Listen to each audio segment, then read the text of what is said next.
Tunnel of Time. Now, on tvthroughthetunnelofTime.com, let's go to Miami. TV through the Tunnel of Time.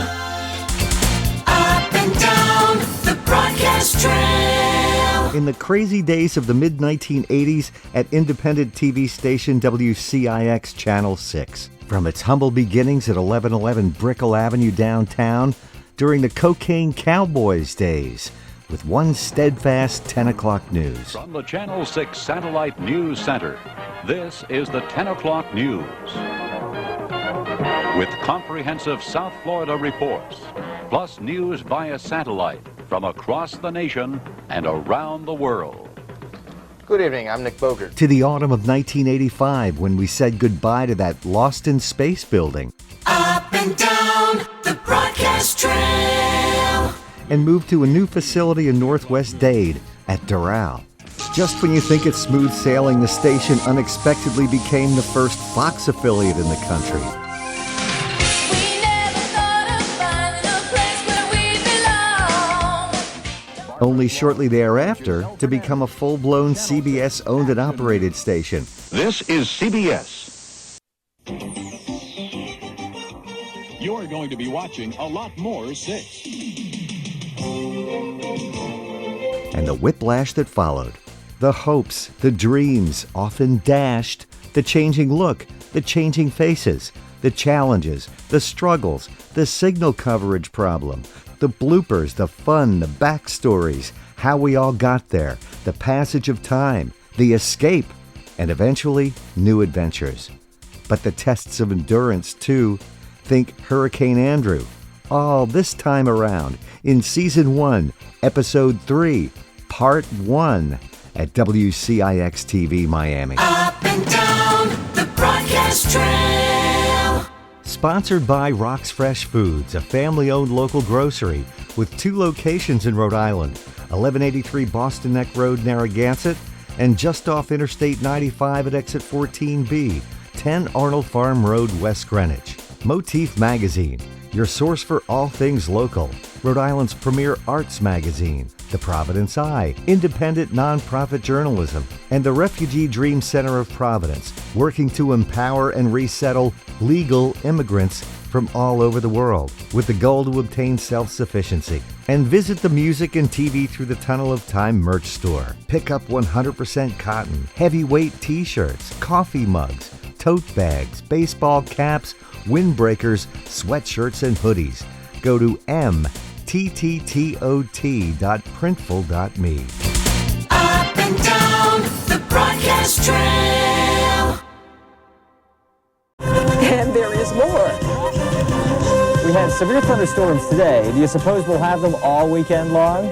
I'm RJ Himes. Stay right there. Weather's next.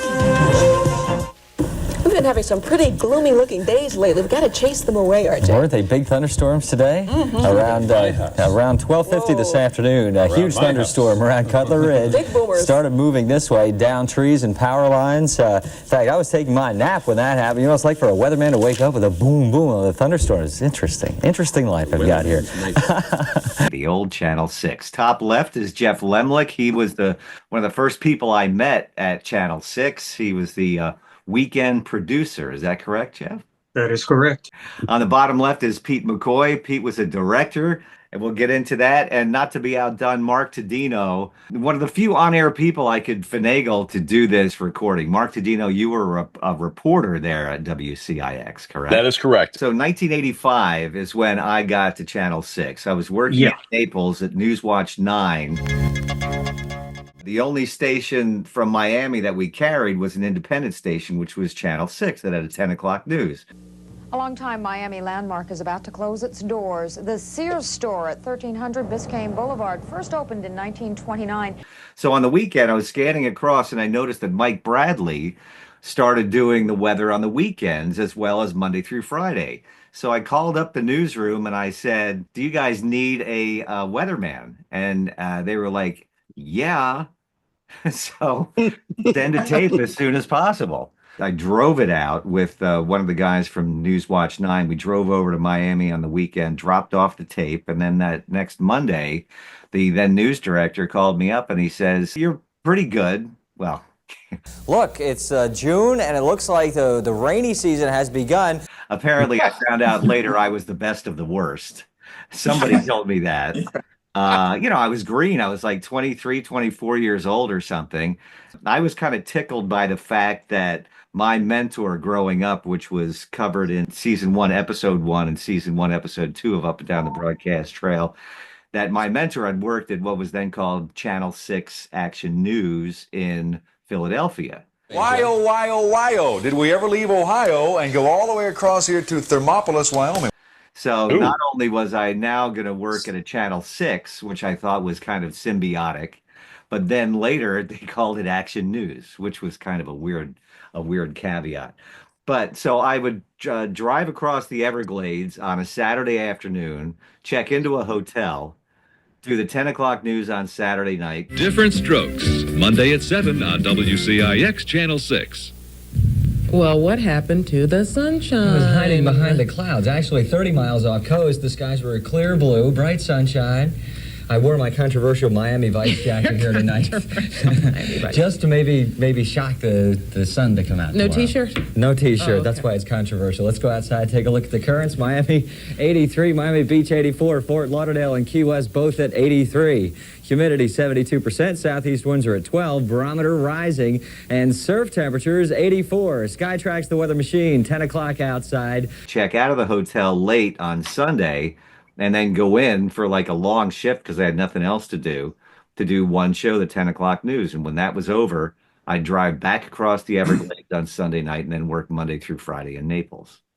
Wow. Last year with the building of a hatchery. This hatchery protected the sea turtle eggs for 2 months during their incubation period. These 24 turtles have been raised in captivity at the Conservancy. Today, they were set free. Come on, Ben. Let's go, babe. There you go.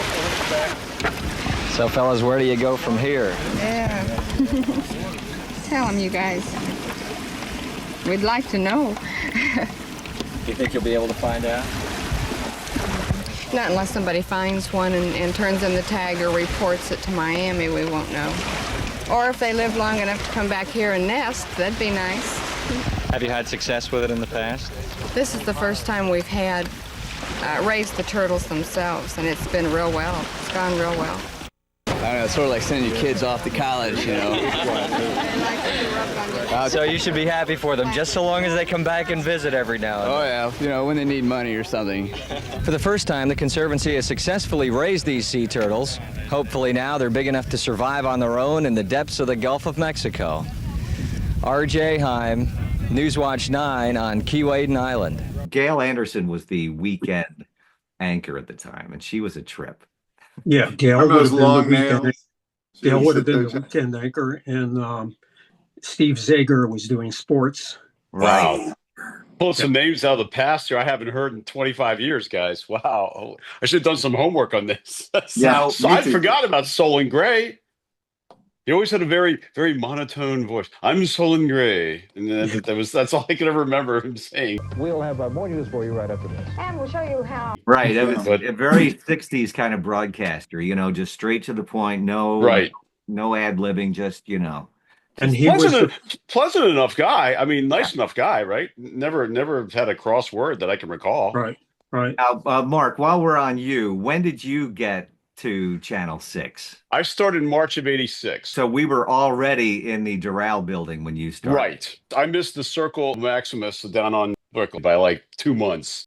Jeff, when did you get there? What brought you there? And what were the circumstances? My background was radio. And I got into radio because I love records and I love music. I had never planned on getting into news. If you would have said I'd be doing things with newsroom, I want to play records. That's what I wanted to do. But the problem is, after my first professional DJ job, we were all let go by management at the same time that WBUS, the Magic Buzz, was becoming Love 94. So there were a whole bunch of us 20 and 21-year-old DJs out of work. WNWS, which was news and talk. I got to work with some really heavy hitters. Neil Rogers was there, and I was the chief board operator there. Our general manager noticed that there were only two Hispanic people working there, and that was never going to cut it. So the mandate was for our news director, Charlie Kappas, to fire some Anglos. And that was the exact terms that he used, was fire some Anglos. So that riled up a lot of the people at the station. I was one of the ones that was let go. There was a move underfoot to get us all jobs so that we'd all land on our feet. Within the first week, I had 3 invitations to audition. So I went to WKAT, I went to WGBS, and the third one was Channel 6. They needed a Chiron operator. And I remember saying, I don't even know what a Chiron is. I've never heard of it. They said, can you type? I said, yeah, I do about 60 words a minute. A few days later, they said, okay, come in and start training on Friday. And I went in and trained, and I picked it up so quickly that I was soloing. And so that was my job, was electronic graphics. So when a new news director came in, they saw some potential. So at the time we were doing the Wall Street Journal business report, and everyone hated writing that. It was so unchallenging. You could do it with your eyes closed, but I volunteered to write it. So I'd write that every day. And then I worked with Dave Levine. Dave Levine was helping me write for TV news, which is a different type of writing than we're used to. It's not like newspaper writing. So I learned how to write conversationally from Dave. And so I started writing news headlines. And from news headlines, when they started up Weekend News in 1984, right before they hired Solon Gray to be a co-anchor, they were training me to be the weekend producer. So I started doing weekends. Gail Anderson was our only anchor at the time. And we had a revolving door of weather people, which I'm sure we're going to talk about fairly soon. I was producing the show and still running the Chiron. So instead of being in the ear of the anchor and the reporter, I was over at the Chiron, doing. And that was that was all at 1111 Brickell. At 1111 Brickell, right. Jeff, I recall it being called the Lost in Space building. I don't recall hearing that before. Because it looked like the ship in Lost in Space.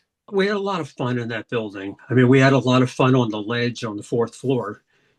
After the news.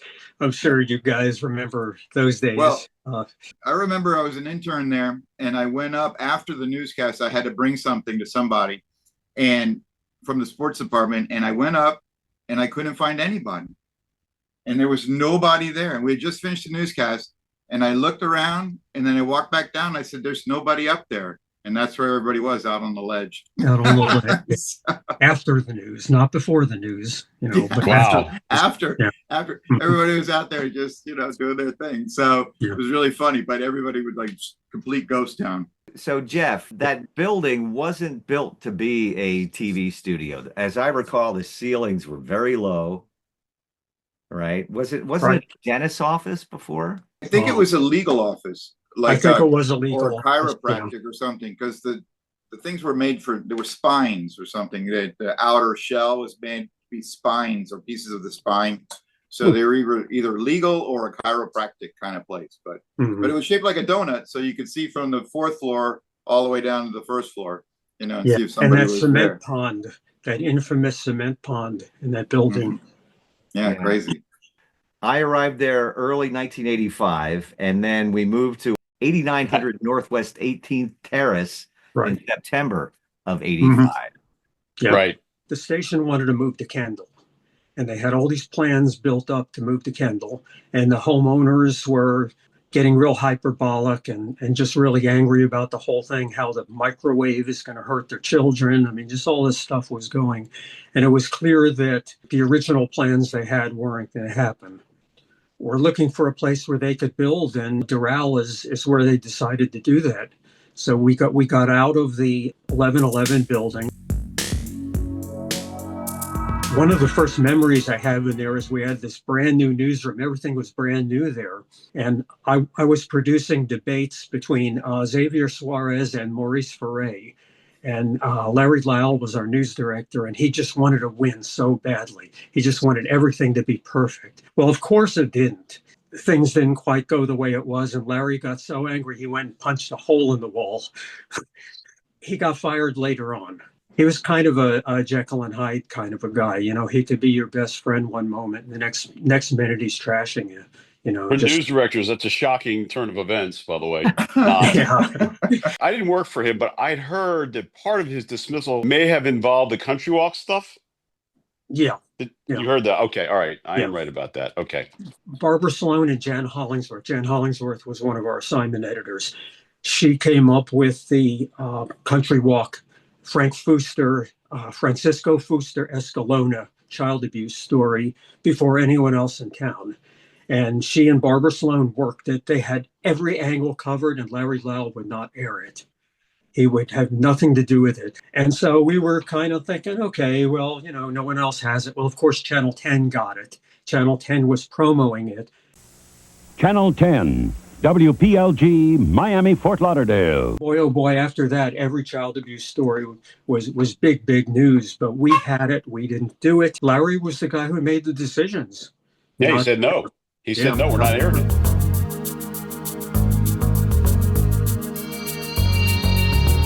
You got to Channel 6, Mark, when? And where did you come from, and how did you wind up there? I had been in contact with Larry Wallenstein going back to when I was in Green Bay at the CBS affiliate in mid to late 85, early 86. I think he was at Channel 7 as the assistant news director.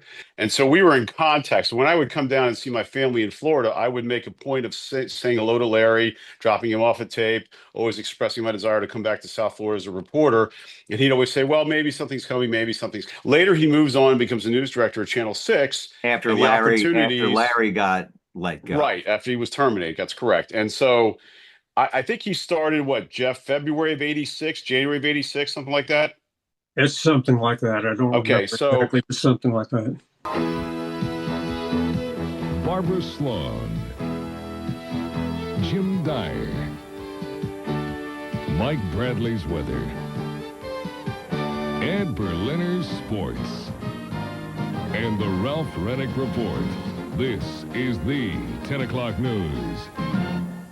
An agreement signed today could bring hundreds of Cubans waiting in third countries to the U.S. That tops the 10 o'clock news. And Barbara, it could be called an agreement for freedom. I was in Green Bay, and the things you learn when you're 25 that you wish you knew at 35. But anyway, I had just finished a series on AIDS in Wisconsin and what had been going on. And we went all around the state, interviewed priests who had been afflicted with the disease, talked to parents who would no longer talk to their children, talked to epidemiologists in Madison. The series was well received. It was nominated for a local Emmy. It may have even been nominated for a local Peabody, for all I know. But the problem was this, and I didn't learn this out until much later. The political machinations inside a newsroom do not always depend on whether or not you can do the job.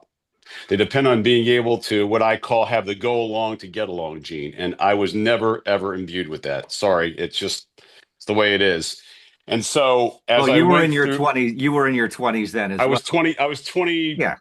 Yeah, I was 25 when I was doing it. Right. So, I mean, I always worked under the impression that if you did a good job and, your work was representative, then you'd be okay. Well, I didn't realize there were other things involved. The situation in Green Bay came to a head. The chief photographer and I didn't get along. The real breaking point came the day the Challenger blew up. Go at throttle up.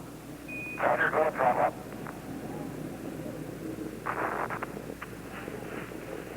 1 minute, 15 seconds. Velocity 2,900 feet per second. Altitude 9 nautical miles. Downrange distance 7 nautical miles.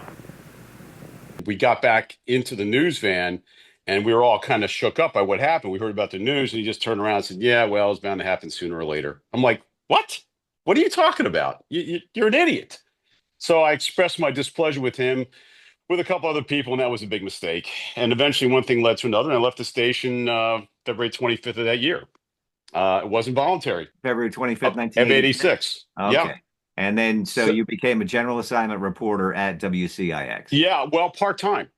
Larry did not have a full-time slot for me. So I worked weekends from the time I got there in March of 86 all the way up until May of 87, Saturdays and Sundays only. Yep. So on the rest of the time, I would be doing whatever I could freelance-wise. I worked for a radio station, WINZ, for a while. I got a couple of gigs on Miami Vice. I did other stuff. I was working as a private investigator with a friend of mine who had his own agency. In other words, I was always there like the lady in waiting, but they could never hire me. Larry would always say to me, look, we don't have the right slot for you. And Jeff already alluded to the Anglo issue. And in South Florida, that was magnified even further because you had a number of demographics which had to be, quite frankly, represented.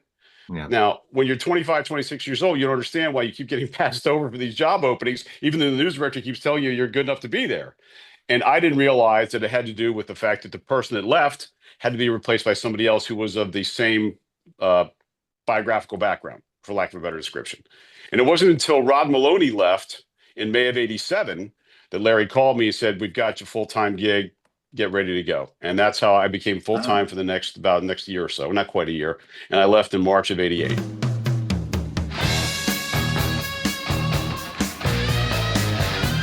Pete, how Yes, did you get to Channel 6, and what were the circumstances that brought you there? Well, I was hired by also Larry Lyle, and I was hired also as Chiron operator, believe it or not. So Jeff and I have Sound familiar, Jeff? Yes, so so funny. familiar. Trust me, I've taken a lot of what I learned there, Jeff, with me along in life, but spelling was never one of my strong points. And Jeff knew it, okay? And he would call me out on it all the time. And that's fine because I did learn a lot. I'm a much better speller right now. But I came out of the University of Miami and I got in as an intern through the guy who was my professor, Mac McDonald. And then when my summer internship ran out, I had nothing to do. So I basically hung around with Steve Zager because I was an intern in sports. At the end of it, they were like, "What are you doing?" And I'm like, "Well, I got nothing better to do, so I'm just going to come in anyways," right? So you could do that then. And then eventually I got the job on the weekend working with Jeff. He was a great producer. Fantastic memory.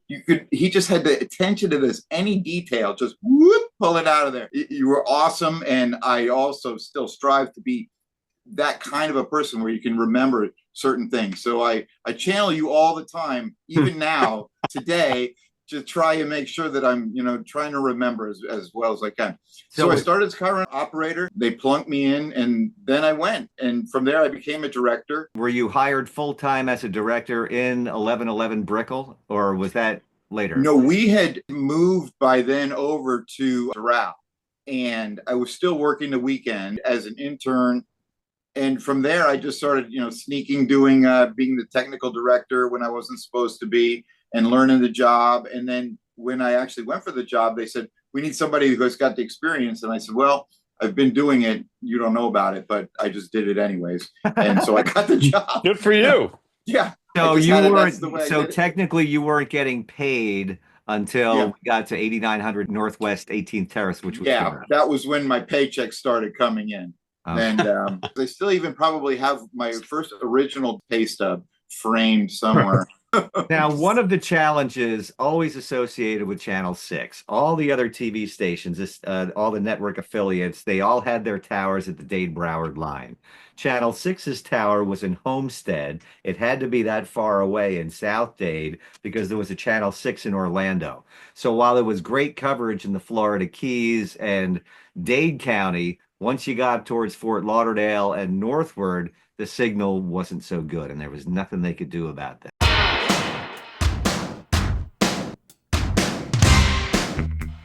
When it was Channel 6, 10 o'clock news owned by Taft, they had a lot of programs to sell, and they had a great sales staff, and they made a lot of money that propped up the other Taft stations. When I started there in 1980, we were still owned by General Cinema. We were the 10 o'clock news, and then we were followed by Maude, reruns of Maude. Honey, I am full of excitement. You fire hydrant! Maude will leave you speechless. And we could not run 2 seconds over on time because they could charge more for commercials of Maude reruns than they could for the 10 o'clock news. That's how bad our ratings were. Has the romance gone out of the Finley marriage? Be here when Maude and Walter try to rekindle their passion at a rustic retreat. So we were the tough little station, a good group of people, dedicated. I was probably too young to be there.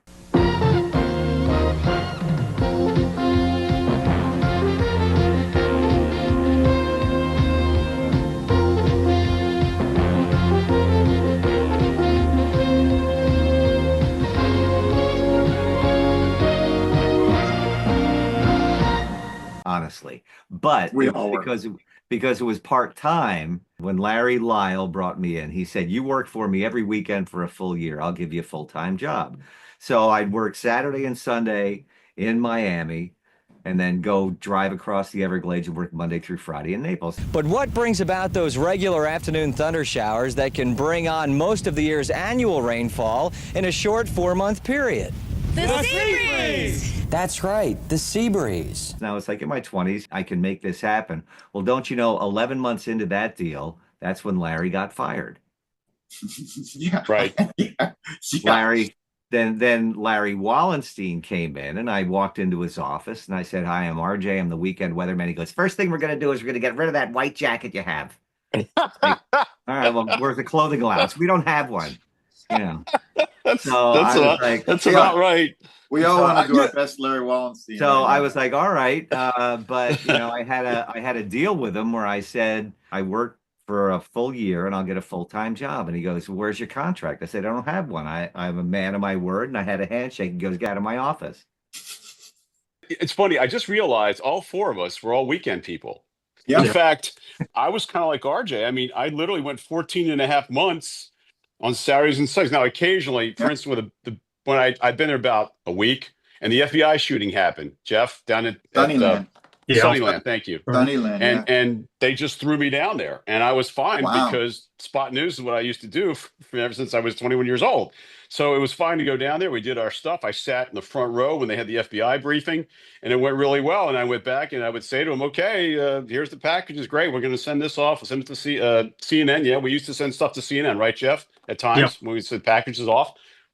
And then it would go into a black hole. I wouldn't hear from anybody for like 5 days until I'd show back up Saturday morning. So it was nice to be working with the people I worked with, present company included. But it was frustrating because I was like a horse who was being bridled. I could not get out of the way. And the option to go into other cities and go to other towns had been offered to me when I left Green Bay.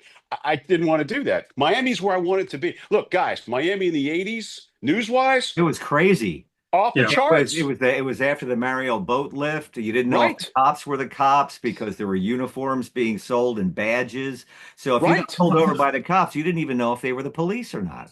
It was the place to be. In my eyes, as a single person in the 80s, living in South Florida and being on the air, it was just foursquare spectacular.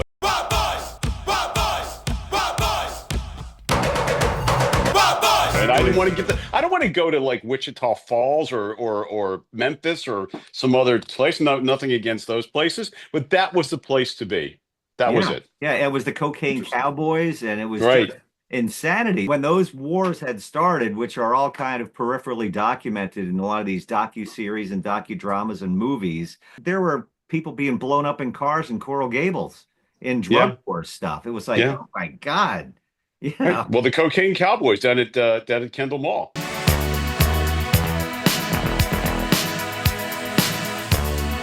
So Channel 6 was always challenged with the ratings, right? And we just had a 10 o'clock news, and then something really crazy happened. There was WSVN was an NBC affiliate. WTVJ was a CBS affiliate, right? And WPLG was the ABC affiliate. And it was one of the biggest at the time affiliation switches and ownerships in the country. We became the first at Channel 6, the first Fox affiliate. And it was programming only on the weekends. Right? First year of The Simpsons. The Simpsons. So, first year of The Simpsons, first years of Tracy Ullman.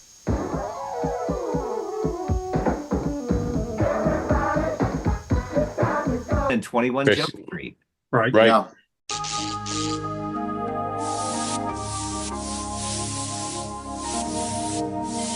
Right? And then, Star Search. yeah. Yes. Ed McMahon.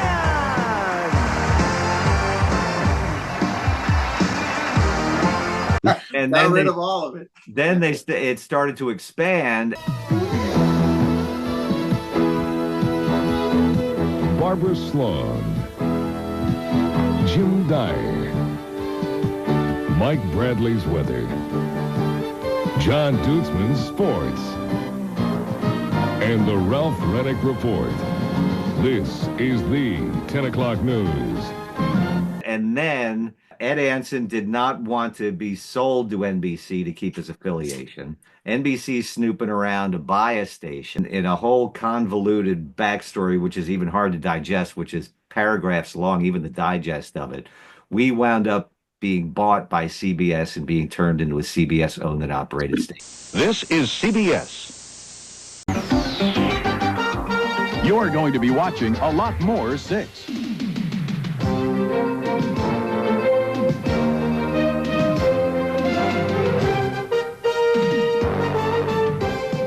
Now, Barbara Sloan and Giselle Fernandez, Channel 6 Action News.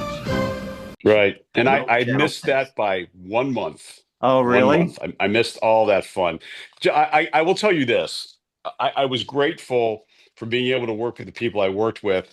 But technically, especially when it came to things like live shots, we were challenged. Right, guys? I mean, I can't begin to tell you the number of times we'd be out with the van and they put the mast up and I hear, no, there's smoke coming out of the mast. We can't do this right now. We have to power down. We go there and turn into there was electrical smoke coming from the wires, and we'd have to call in and say, no, we can't. We're not ready for this yet. We have to cool down for about 10 or 15 minutes. I mean, it led to a certain amount of frustration, and I guess at the end of the day, it was a certain amount of engineering envy, for lack of a better description, that went on because we were there. Hey man, I've got the interview, I've got the exclusive, I got this, and I get back and no, we can't do it. The microwave's down, or we don't have the time, or we don't have another truck. I'm not excusing what went on my behalf.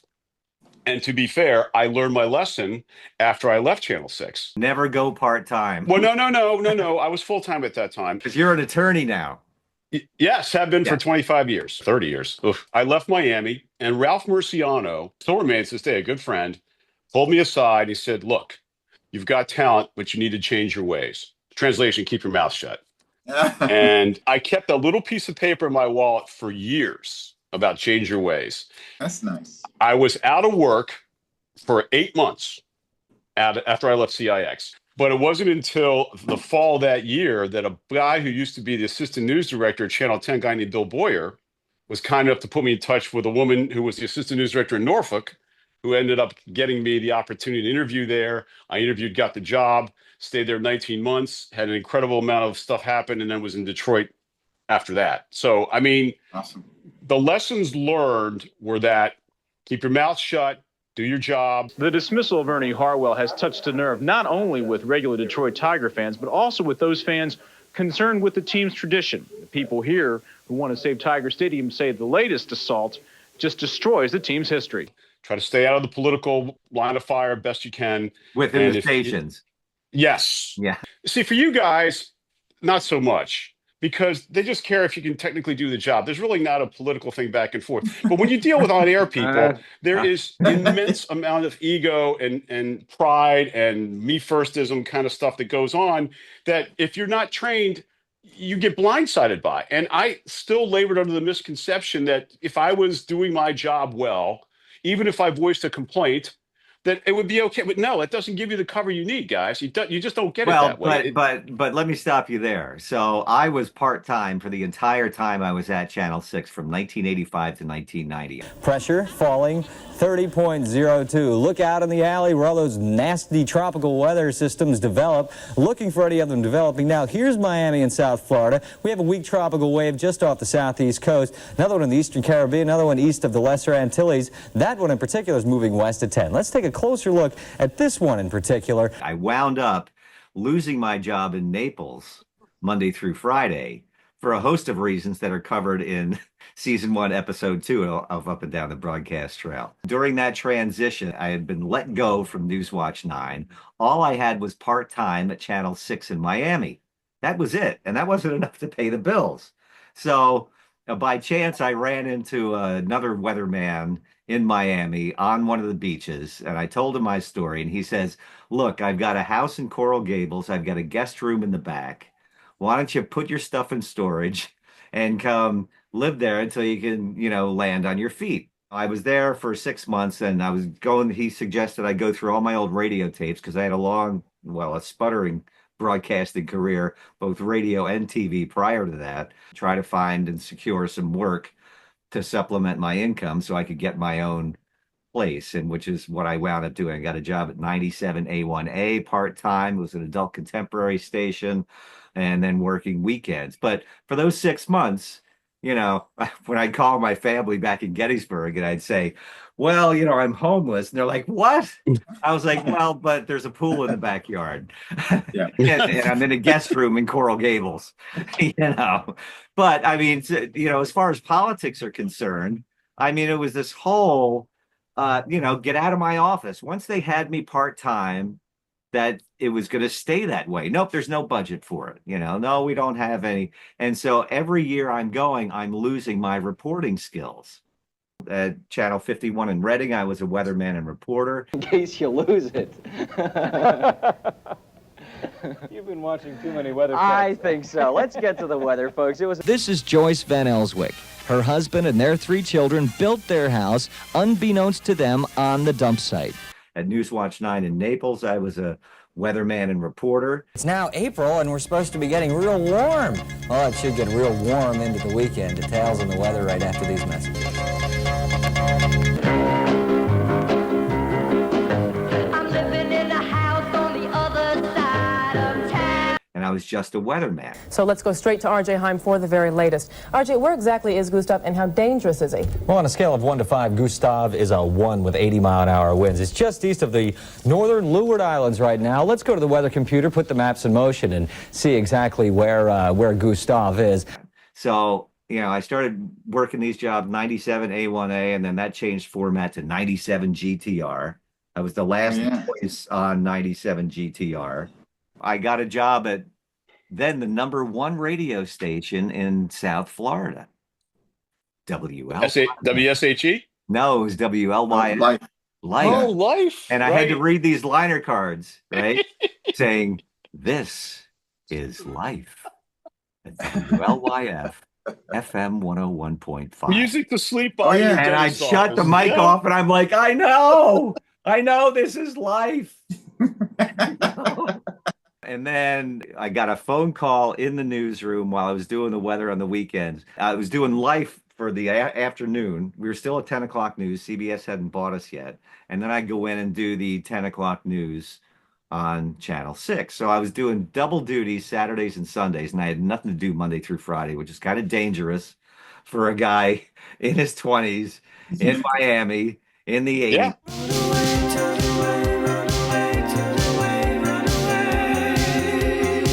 Right? And I, too, got a background part in Miami Vice.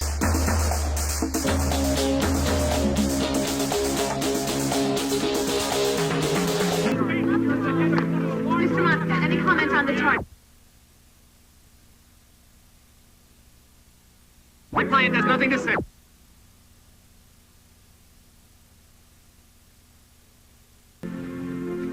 What's the next step in your defense? It took months to get paid from those swindlers.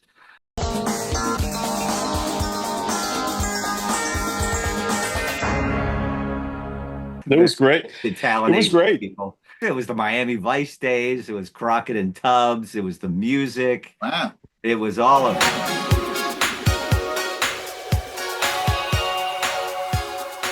Speaking of music, Jeff, you love music. What is a contemporary song that comes to mind for each one of you? So I'll go round robin. Oh God! What's a contemporary song that that you can think of, Jeff? Not an oldie, but a song that captures that era from 1985 to 1990 that comes to mind. Kind of the WCIX days.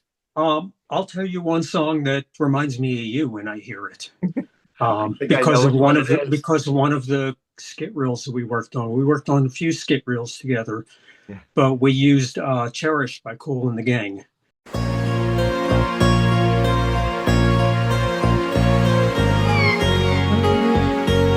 Yes. Cherish the love, cherish the life. It's nice. We used it on one of them, and that was your suggestion, I think, to use that. I also remember you liked that Double song, The Captain of Your Heart. Yes. I remember you liking that one. I remember people from the songs they liked. She couldn't wait another day for the captain of the heart. It's Wow. kind of a weird thing, but to me, I can't be in a store or someplace where music is in the background. It's never in the background. I hear it. I know it's on. If I'm in the car and the radio's on, I don't miss the song. I hear the song. You know, I'm more likely to hear the song than the red light. Right. Well, Guys, I can vouch for that. Many times I would try to stump Jeff on the weekends and say, okay, I'll give you a song. I'd pull out like a Partridge Family song. He'd give me the name, the date, the producer, the label it was released on. I'm like, wow. And this was all before the internet. You couldn't Google it. Oh, yeah. Oh, no. Didn't you do a book? Yeah, it came out in 1992. You know what's funny, Dave? Nobody really plans on becoming a record collector. I guess any kind of a collector, too. But when I was a little kid, like 9 years old, I would listen to WFUN and WQAM, and something just really connected there. I can't really put it into words. It's really intangible, but it was a combination of the music, the DJs, the jingles, the promotions. It really was geared toward me, or so it felt. And I learned that come my 10th birthday, I can take the $5 of birthday money that I got and spend it on 45s. One of the songs that comes to mind, and I vividly recall, so I had worked at 97A1A, WLYF. Then I got a call in the newsroom on the weekends from this guy who said, hey, I own a radio station in Key Largo. You want to come down and work for me Monday through Friday? And I was like, yes, this would be great. From Marathon to South Miami, we are your music station, Easy 102.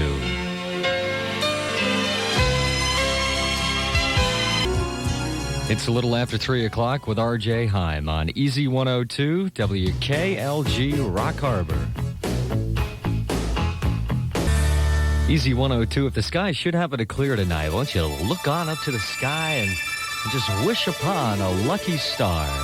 Madonna on Easy 102. So I got down there, and that's all going to be covered in some of these radio video podcasts I'm going to do. But long story short, the guy was loco. He was in his 20s. He was in his 20s, and I wound up working there for like one summer, and then I bailed out because my friend Jim Kelly, at the time who worked at Love 94, heard about a radio station that they were going to put on the air at 95.7, licensed to Homestead, with studios in Coral Gables. It was satellite oldies to begin with. That's what he was setting it up for, this program director, Terry Hickman. At the last minute, he was a rebel.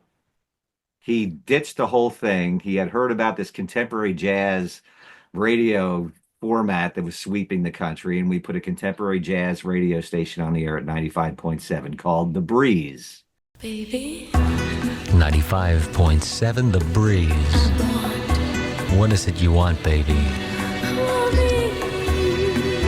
Ooh, I know how you feel. Let's go. And I worked that midday shift for a number of years until I left Miami, and then weekends after CBS bought and turned us into an O&O, and I was still going to be part-time. But one of the songs, the reason why I bring up all that is one of the songs we played, because it was a hybrid format. It was contemporary jazz, but then vocals on it too, Jeff. And I remember you coming and seeing me on the weekends once, and you said, I turned on, I was listening to you on the radio. What's that song from Simply Red? Holding back the... It just tickled you pink. You're in your 20s. What are you liking a song like that for? Holding back the years. Little did I know that it would all come full circle. Pete, what's a song that comes to mind for you? You know you're killing me, RJ, because I can't remember even one song. I listen to a lot I'm with of Pete on this. It's hard because a lot of stuff we listen to had already been released. Well, here's the thing. I listen to a lot of bluegrass, and that's where I am right now. But when I do listen to a song, I also hear the song very vividly. And most of the things do sort of point back to a place where either it was really good or it really sucked, or we made it through or we didn't, are the ones that we sort of have gone through, each and every one of us getting to where we were, on this little path. So I'm, of course, while you guys were talking, I was quickly scrambling to try and find a list of songs, but not going to work. It's just not. I don't. And Mark, I love it that you're with me on this. Miami Vice was huge, so I'd say something like Glenn Frey, You Belong to the City.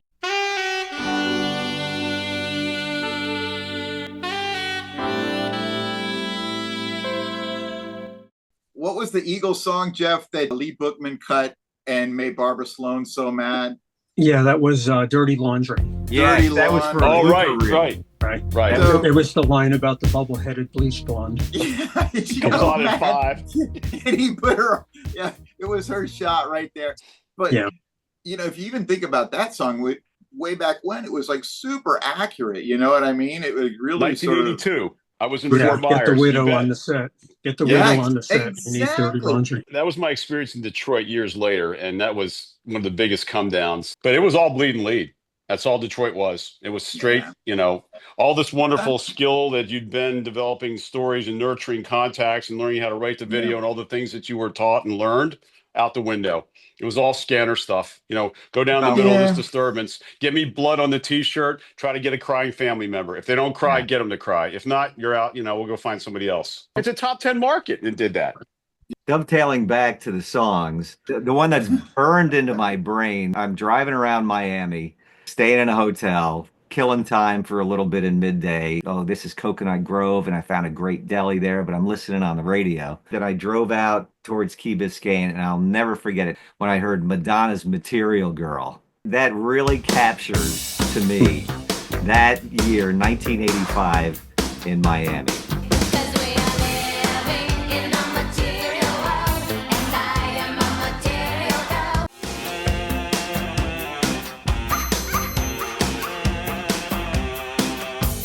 During my time there was Murray Head's One Night in Bangkok. You know? Oh, wow.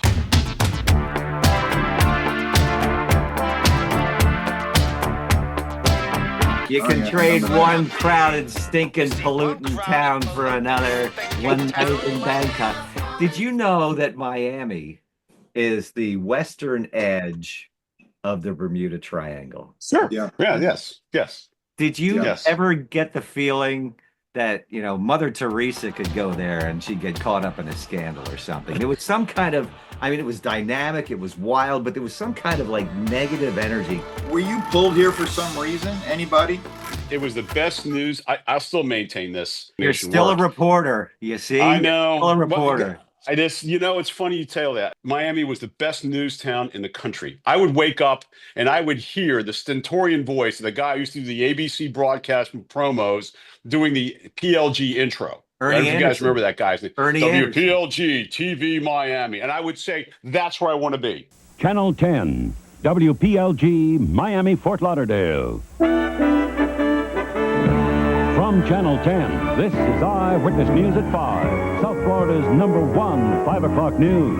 With Ann Bishop, Dwight Lauderdale, meteorologist Dawn Noe with weather, Gambrell Marshall with sports, and the Channel 10 Eyewitness News team. Good evening, topping our first news at 5. This is where I want to go. I don't want to go anyplace else. The people that came out of there, Steve Croft and Victoria Corderi, they were amazing. Mark Potter, those guys and gals were fantastic. And I wanted to be part of that. And I remember sending a tape to Steve Wasserman when I was still in, I may have been in Marquette, Michigan, before I went to Green Bay. And I sent him a tape just out of hubris. And he looked at it, and he called me back and goes, "You are nowhere near ready for WPLG or Miami." He was the Don't news, call he me was back. the- Don't he call was me the- back. He was the news director. He was the news He director. was the news at director at Channel 10. As a group, we all were very, very, very good at what we did. Ambitious. Ambitious. Yeah, and subsequently it went through Miami and then it went through the nation. So whatever happened here started and then went all Well, over. if I may say, I got better at what I did. Yeah. Now, my confidence. So did I. So did my I. confidence Yep. had been shaken initially. I mean, I was doing my best Jim O'Brien impersonation, the guy who I grew up watching, and he was like a joke a minute. And I remember when we were still in the 1111 Brickell Lost in Space building, as I called it. Gail Anderson's the co-anchor. The ceilings are low, and I'm out there with my Miami Vice jacket. You know, I said it's controversial. I wore my controversial Miami Vice jacket here tonight, just to maybe shock the sun to come out. No tomorrow. T-shirt? No T-shirt. Oh, okay. That's why it's controversial. Let's go outside, take a look at the currents. That kind of pink and aqua color. And I got in the chroma key and I said, now up here, the highest rainfall in the country was in Mary Esther, Florida. Flash flood watches are in effect for Mary Esther. Yes, that's right. She's 24 miles southwest of Crestview, believe it or not, and 4.20 inches of rain fell. Her brother Milton had 4.06 inches of rain. Larry Lyle called me into his office and he says, "No jokes, just do the weather." Right? And so that made me start to question myself. And I don't think I think it took a number of years to get over that. Oh, I can't be fun. It's really imprinted on me. Just do the weather. And I think I kind of lost my pizzazz or personality until I could work through it. Still keeping an eye on the tropics tonight and hoping for the best. Yeah, the steering currents, it looks like, are pulling Gustav away from South Florida. Already this hurricane season, we've had 8 tropical storms, 3 of which have become hurricanes. Let's go now 22,000 miles above the earth, put the maps in motion. There's Gustav. RJ, at least Larry called you into his office to tell you that. As a producer, he would do his critiques put them up on the wall. He wouldn't even call a producer in. You had to read it on the critique, and everybody in that newsroom got to see that. I do want to ask you, Mark, something though. Yeah, sure. Who did you replace on the weekends? Was that Amanda Moss, or was there someone after Amanda? They boosted me to take Rob Maloney's old spot, but I never went Monday through Friday. Right. I was always Saturday through Wednesday. I think those are my days, or Wednesday through Sunday. I forgot how it worked. But it was Rod did some producing. I was full time, right? On Saturdays, I would work with Ralph Murciano, and Sundays I worked with Mike Madrano, and I was very fortunate. And I had a great time working with both those guys. They're still friends to this day, by the way. Let's dovetail back to any more thoughts on Miami being in the Bermuda Triangle. Well, let me say this. Okay, I can only speak from a news standpoint. What made it so interesting is that you had this confluence of cultures and technology and money that was all part and parcel, and the weather, of course, that was all part and parcel of an area that everybody wanted to be in. They wanted to be a part of it. They thought it was an action town, which it was and probably still is. You're going to be watching a lot more 6.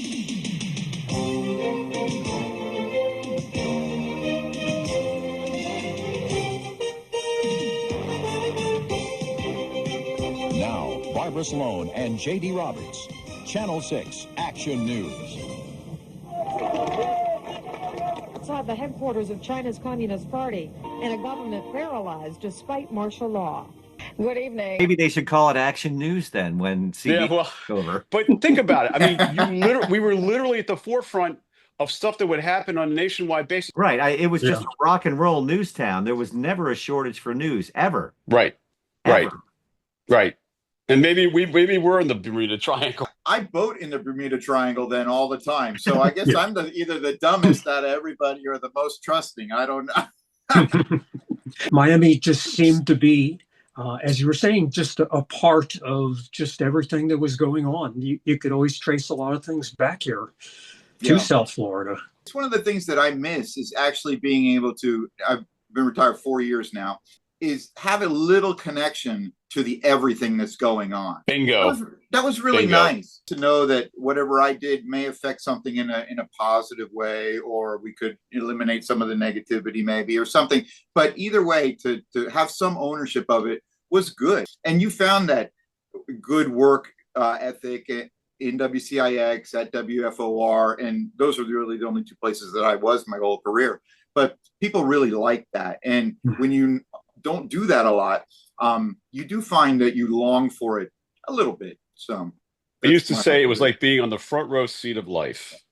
And you got a chance to do things. And I'll be honest with you guys, I've been practicing in law since 1995. I have my own office since 2010.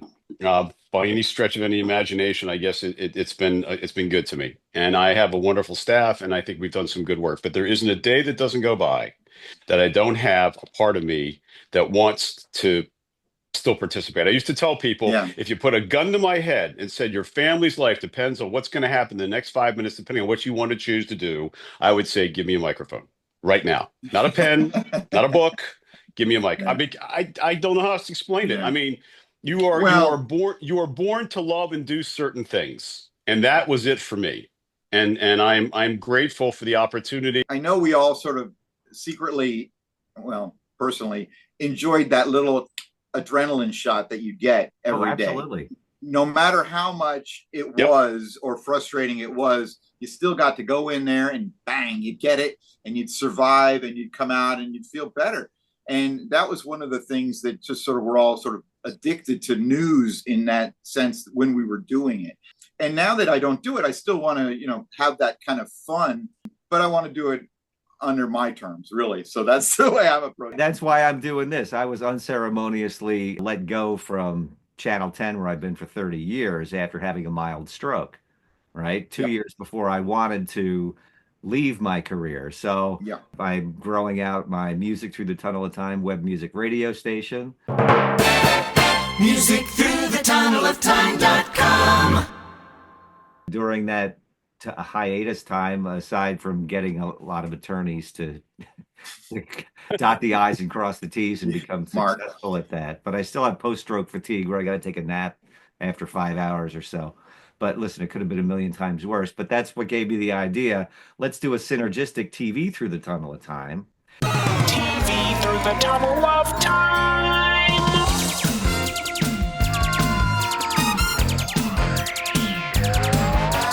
TV through the tunnel of time. Because it still gives me that rush. This is what I was meant to do. Yeah. Like Pete, what you just said, and Mark, what you just said. Give me a microphone, Pete. Well, I don't want to cut you off here, RJ, but it was funny because it was 10 of 11 and I'm, you know, brushing my teeth or whatever. And I look at my watch or whatever, my phone, I'm like, ooh, 10 minutes. And for 1 second, I got that little like, doop-a-doop, and I was like, oh, we're going on the air. And it was nice, you know. Jeff, can you think of any other business where you had to be your best at the end of the day, at the end of your shift? Think about that. There's no other business that works that way. We could be there starting at 8:30, 9 o'clock, whenever we'd start. We work our stories, we work our phones, work our contacts, get the assignment editor to give you whatever it was. And at 5:45, there's a double shooting, dump everything, go downtown.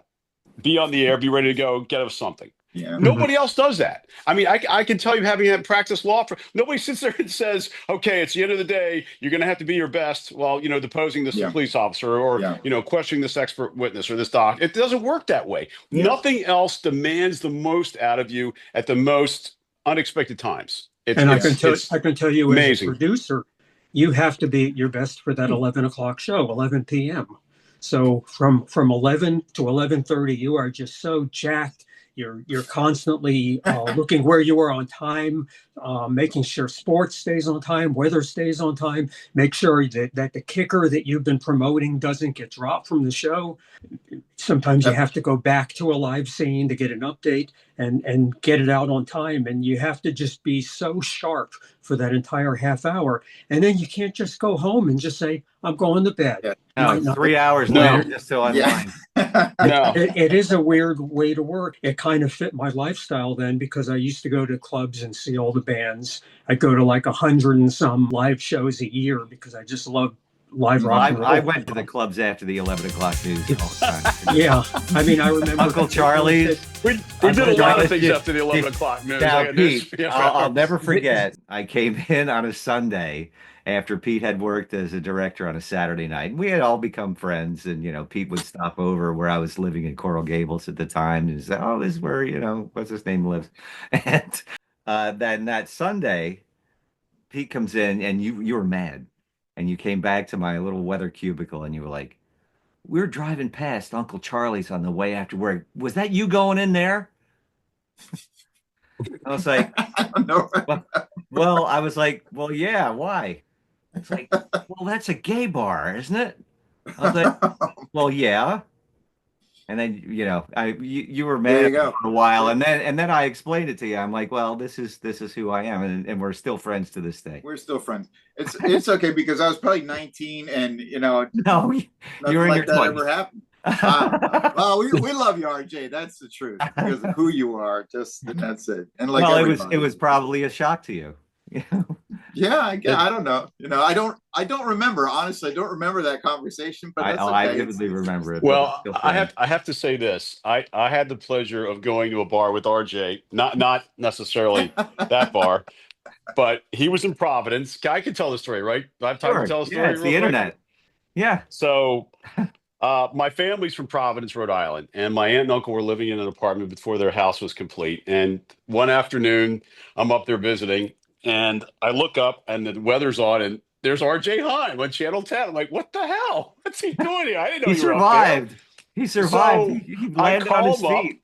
410-10 and 979-1010. Since Patrice Wood mentioned my outfit the other night. Go ahead. Okay. Yes, you are a braver man than I am. Going as Rod Stewart. You're going tonight. as a paintbrush, I think. That's it. Happy Halloween to you. You too. Thank you.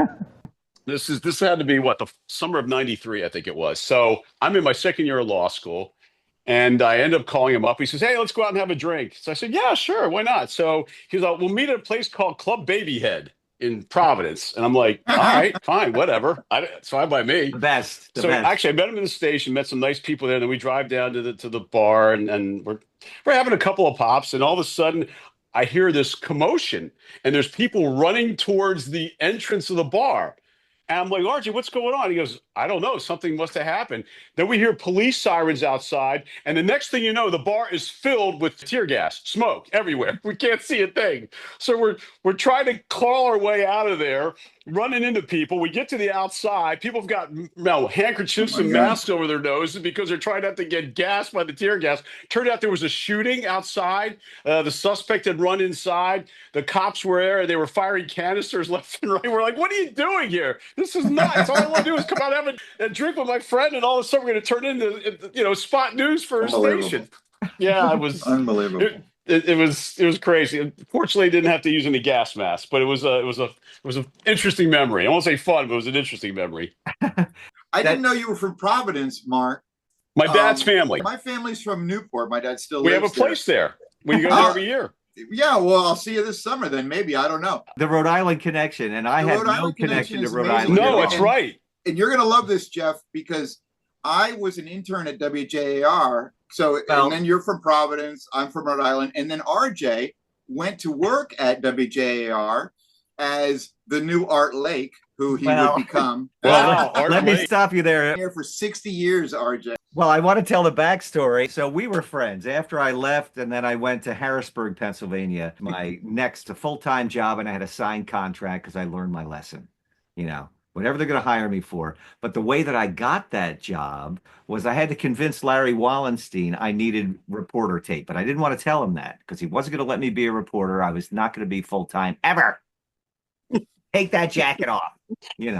I wound up trying to finagle away because the radio station I was working at, 95.7 The Breeze, which became The Wave, which became The Breeze, was bought out, and we became Radio Ritmo de 25.7, and I couldn't speak fluent Spanish to be a DJ on the radio, even though they liked my voice. So that was it. I was like, that's it. I got to get out of this town, right? Even though CBS had bought us, and they were never going to make me full-time. So I wound up going into Larry Wallenstein and saying, "Larry, let me do a series of reports on hurricanes." Because I said, we're not prepared here. We don't have anything in the can. If there's a hurricane warning, what are you going to do? There are new coordinates just out on this season's latest hurricane, so let's go straight to RJ Heim for the very latest. RJ, where exactly is Gustav, and how dangerous is he? Well, on a scale of 1 to 5, Gustav is a 1 with 80-mile-an-hour winds. It's just east of the northern Leeward Islands right now. Let's go to the weather computer, put the maps in motion, and see exactly where Gustav is. That's where it's been all during the day today in the Atlantic, just east of the Caribbean. Here's the latest coordinates that we have as of 10:30, 15.7 north, 57.2 west. 280 miles east of Guadeloupe, winds of 80 miles an hour, moving northwest at 9 miles an hour. Hal Garish is out at the National Hurricane Center. Let's go there now live and ask Hal a few questions. Hi, Hal. How you doing? First question, should we be concerned about Hurricane Gustav? Well, it's a little too early to tell for us. Of course, if it continues on this northwest track, that'll lessen the threat to the Lesser Antilles. He goes, "Oh, okay." He hadn't thought about that. So he gives me a photographer for a couple days. And I went out and I was researching. What I realized, we were sitting ducks. Did I produce that with you? I think I might have. Yeah, I think so. Yeah, well, we went out to, the grocery stores. I mean, we covered everything. What do you do in a hurricane watch? What do you do in a hurricane warning? During normal high tide, residents on the coast are at a safe enough distance from the water. That changes when a hurricane approaches. 12 hours before the storm comes, the ocean level rises to a dangerous height. And when a hurricane makes landfall, most deaths are due to the surge of water at the center of the storm. This storm surge is sometimes 15 feet high and miles wide. That's why it's necessary to evacuate from the coastal areas. Over and over again, people who've been interviewed after Hugo in South Carolina, the one thing they claim they would do differently is they would evacuate if they didn't. They would evacuate sooner if they did. The Miami Daily News dated September 18th, 1926 said this: Miami Beach has been isolated from the mainland. It's feared a monster tidal wave swept across the entire island city. Yeah, it was like several parts that we produced. I think I wrote some of it too, if I'm not mistaken. Oh, good job. Let's go on a shopping trip to get the items you'll need to survive when a hurricane strikes. Items like canned goods that won't need refrigeration, canned fruit, dinners in a can, like beef ravioli, and canned tuna. This is the only kind of dairy product you should purchase when a hurricane's approaching. This will keep without refrigeration. We were sitting ducks in Miami. Still are. And I was like, I am not going to stick my ass out the window for a TV station that's ill-prepared, number one, for a hurricane, and number two, is not even providing me a full-time job and no insurance. So I didn't tell Larry all that. I said, let me just do a series on hurricanes. He goes, we'll put it on Ralph Rennick's show on Sunday morning. That'll be fine.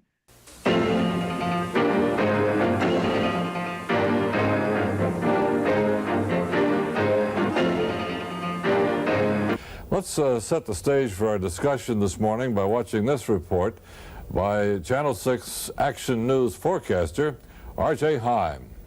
It's now been 25 years since the last major hurricane in this part of... You know, and then they chopped them up. Then they chopped them up and put them on the shelf. Well, I used that tape plus my weekend weather duties, which I had gotten better at, sent it out all across the country. Let's take a look at the tie? No. Before it looks like there's... It is. You're going to sing to me now.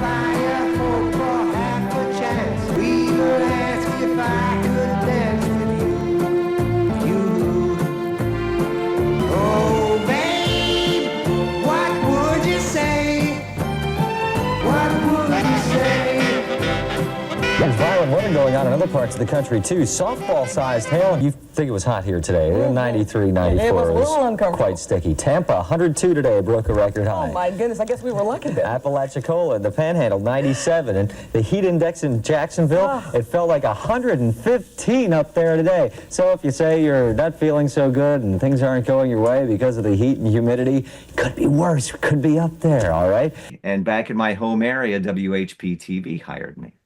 Severe thunderstorms started forming late this afternoon, knocking down trees and power lines again.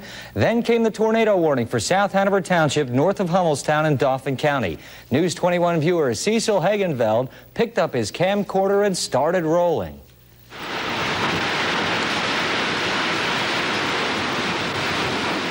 Looking out the back porch, Cecil says the sound alerts him that this is not just any ordinary thunderstorm. It's a tornado. And I escaped. It wasn't that next year. It was the year after. You guys called me up on the phone. I had been away in New York City with a producer and a director, two girls. We just went up to go visit, you know, just have a blast. And I came back and there's all these messages on my answering machine. And I think you were one of them. You're like, RJ, are you sticking pins in a voodoo doll up there? I'm like, what are you talking about? I hadn't turned on the TV. This was before the internet hadn't really come out yet. And I turned on the TV and Hurricane Andrew was poised to make landfall. I was like, It was fast, too. I'm glad I missed that. Right, Jeff, from a producer standpoint, there is nothing like live storm coverage. Salute that, but it was memorable. And, you live for that kind of dynamic reporting ability. So the radio station had changed format I was working at. I was never going to be full-time at Channel 6. All that I had was part-time. They doubled my salary on the weekends. I remember Alan Shacklin taking me up to his office. Well, we're doubling your daily pay. You're making good money here. I'm like, I need health insurance. I need work, And he's like, well, nobody knows you. I'm like, nobody knows anybody. That's what the research was showing. But that's we could do a whole podcast about that. took my tapes. I got out of town. The funnel cloud hit the house there on the corner and lifted its roof, picked it up, and moved it 1/8 of a mile and deposited it right down here on Margate Drive. And then Andrew comes. Well, Hurricane Andrew made landfall in South Miami. It took out a lot of the managers, their houses. Yeah. Channel 6. And the owners and managers of 95.7 WXDJ.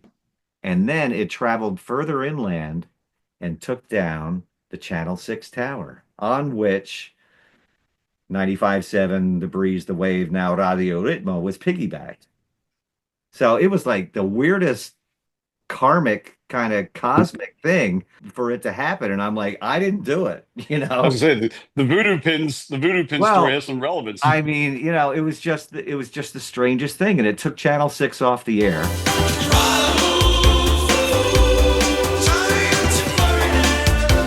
Talk to me about, you were there for the hurricane coverage? Me, I was there. Yeah, we were on the air. You know, sort of shifts were happening and people were just doing as much as they could. And remember, it was the first time that this really sort of was happening in this form. It's not like this was hurricane coverage from before. It was weird how we sort of discounted things before and then all of a sudden they got amped up. But we covered the storm and it got really bad in South Dade. And then all of a sudden, 5 a.m, zoop, we were off the air. I mean, we're just off the air. It's not like we didn't know what to do, but we couldn't really do anything because we had no broadcast signal except for like channel 27 up in some pocket in Broward. So they started broadcasting there. For people who don't know, that was like a repeater to fill in the gap, but it was a small... and that was it. And so we were kind of off the air, but sort of in limbo, sort of doing our thing still. But we were at the station for 6 weeks minimum, eating there, living there. Backup generator. I remember CBS came in with just truckloads of things for the people, like you said, that lost their houses. They had pallets of roofing tile and just all kinds of equipment, generators. And I mean, CBS at this point in the corporate existence was very generous. They took very good care of their employees at this time. I couldn't believe it. And they made sure everybody was back on the air and surviving because it was, of course, catastrophic. 80,000 people lost their homes in South Miami. And that was a lot. Well, at the time, your news director was Paul Stuber. Now, Larry Wallenstein had gotten let go. And I think, was it you, Pete, who told me that after the hurricane, they were running my packages? Oh, yeah, we probably for content. If you're going to the store now, there'll be a lot of other people doing the same thing.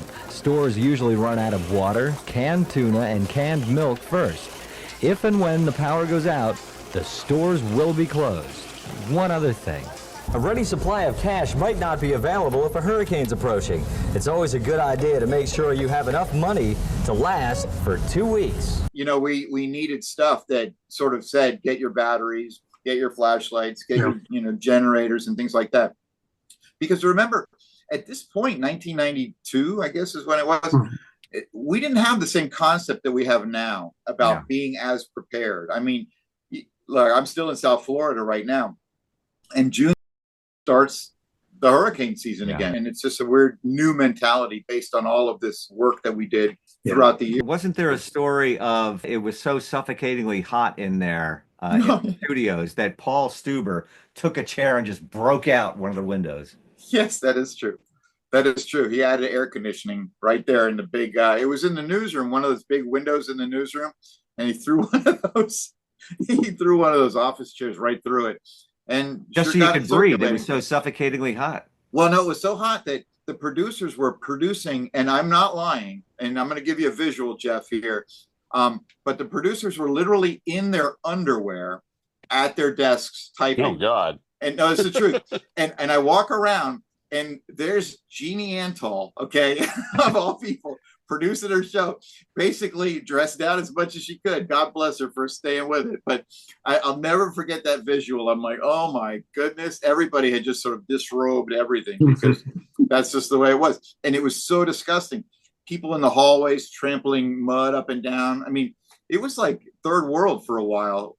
for the first couple of days. Jeff, and then were you there we sort for of got that? it back together. I was there for all of it. You know, Yeah. CBS did take good care of us, and there was a restaurant that catered and brought us in food all the time. Trying to remember what it was called. Susan. It's a little deli. Susan was her name. Susan, right. And they'd bring us all this hot food. So when I look back on Hurricane Andrew, I didn't have some of the problems that a lot of people had because there was plenty of food there. There was water after a few days. You know, some of us had to shower there. I was the lucky guy who got to produce that first newscast after Andrew hit. And it was just for Channel 27. Because we knew nobody could see us on 6. So here we are going through all these motions and wall-to-wall coverage. For 5 people. We knew nobody was watching, but you know what? This was our job. We had to do it. So of course we did it. It's interesting you say that, Jeff, because I do remember that as well, because working for nobody had to be the same as working for a billion people. And it's just the way it was because you did your job in a certain way and that's the way it was. But I do remember that as being very sort of a contrast because, like you say, nobody was listening to Channel 27. You guys were CBS O&O at that point. They didn't make an effort to try to boost or get your technologically back online? They were working around the clock trying to do that. Yeah. Right. Not an easy But the damage had been done. That's the thing. Right. Yeah, the tower fell completely, right? Onto the tower fell onto the house that was next to the tower. You know what I mean? So it's like everything was just destroyed. And I remember them saying, the tower's down, but all lives have been saved. Because there were some people that were there. You remember, I don't remember who was there, Jeff, but somebody was at the tower during the storm. Right. And they were okay. So thank goodness for that. Yeah, that was crazy. But you learned a lot. You learned a lot about everything then. So you did. And we didn't up until Andrew, I don't think we really realized how devastating a storm like that could be. I mean, we're talking about right before the storm. Well, should we find out what the weather's going to be like for the weekend? Looked like it was going to rain. I mean, I'm not in weather, but You know, it's only Thursday, but I know she's worried about the weekend already. you bet. Well, it is my weekend. Yeah. Today is my Friday. And I'm worried about the weekend on Monday, Sunday. I'm always worried about the weekend. Anyhow, yes, you're right, Barb. It does look as though it will rain. If I look off to the west, I see lightning here and there, so we do have some showers in the area, majority of which throughout the western portion of both Dade and Broward counties right now, and all of this, once again, will clear out. We're under the same weather pattern that we have been for the past week. The big question and the big story is Tropical Storm Andrew. Right now, good news, Andrew is disorganized. Current coordinates are 21.3 north, 61.3 west. It is now 250 miles northeast of the Leeward Islands. It's moving to the northwest now at 10 miles an hour. Winds are 45, so it's slowing down and the winds are a little bit weaker, and now the storm looks a little disorganized. We're still going to have to watch it. That's Andrew hit on a Sunday morning. That Saturday, I was at Lollapalooza in Bayfront Park, Miami, you know, watching the bands. And for a lot of people, and it wasn't really until I got the beep from Sue Kavalerski saying, come in, that I even realized it was that bad because, you know, I'm at a concert. I don't have news in front of me. No one's really talking about it at the time. And so, it had rapidly intensified. It was only like a tropical storm and then a Cat 1 as it's, you know, slipping past the Dominican Republic and Puerto Rico. And then it blew up to a 5 and then it made a beeline for Coral. It was a very tightly compacted storm. Now, earlier today, you sent some of your staff to Washington as a backup to your location there in Coral Gables. Do you have a feeling that you might need to use them, or do you anticipate staying up? Well, I just don't know. That's we're going to suffer the impact of the hardened core of this hurricane because the center now looks like it's going to go inland over the Homestead, Cutler Ridge, Florida City area sometime around 6 to 7 a.m., maybe even slightly earlier than we thought earlier of 8 o'clock and then maybe 7, but somewhere in the 6:30 to 7 a.m. Kind of time frame. And that means the strongest winds are on the north side, which is right here, Coral Gables, Coconut Grove, Key Biscayne, Miami Beach, right on up into South Broward. Andrew hit in South Dade. It looked like Hiroshima. It looked like a nuclear explosion had taken place. And Key Biscayne too, remember? Gone, yes, gone. I lived 60 blocks north of there on 68th in my second year of law school. and my apartment faced the beach. I had cable that night. That's how finicky everything. People in Fort Lauderdale were like, "What's the big deal?" Correct. You know. Correct. Yeah. Unfortunately, everyone else stayed on the air because their towers were at the Dade-Broward line. So I'm at WHP in Harrisburg at the time, and I had all my tapes with me. I'm a tape hoarder. I used all of those tapes and my contacts and doing phoners and stuff on what had happened down there. There was no coverage in Harrisburg like I was able to do on Hurricane Andrew, which was something else. These pictures show the damage. As the winds died down this morning when the storm moved away, looters moved in. The cities of Butler Ridge, Perrine, and Homestead were at ground zero. An entire mobile home park with more than 400 structures was completely destroyed as the eye passed overhead. The road to Homestead is strewn with debris. The battered City Hall sign says it all. Near Homestead is a small town called Gould's, a farming town south of Miami. Cries from residents ring out in the aftermath. Send the president! We need him! We got a disaster area! With no police in sight, South Dade County becomes the Wild West, where business owners guard their shattered stores from looters with guns. Last night on News 21, we spoke with a group of family and friends who were riding out the hurricane miles from the coast in South Miami. Moments ago, I spoke with Sandra McConnell on the phone, who survived Hurricane Andrew. Windows were shaking and there was debris flying everywhere. Now, 10 miles south of where you are, received the full brunt of the storm. That's where the eye of the hurricane went over. We're seeing pictures off the satellite now where there's complete devastation. There's blocks of suburban areas where the homes are completely gone. Do you feel lucky in light of that information? Of course, but you know we don't have that information here because there's no lights, and what's going on in the radio, we don't know that it got that bad over there. How do you think most people of South Florida will be able to survive over the next week without power, air conditioning? It gets very hot down there in the summer. I think it'll be tough. It's already getting hot, and people's tempers are a little short on the streets, and even in the houses, you can tell, you know, tempers are short because it's hot down here. And it's funny, when you lose your electricity, you realize just how convenient, the world we live in. Sandra McConnell of South Miami. The next few weeks, Gene and Roxanne, will be the most important because without power, electricity, no food, I think the worst is yet to come.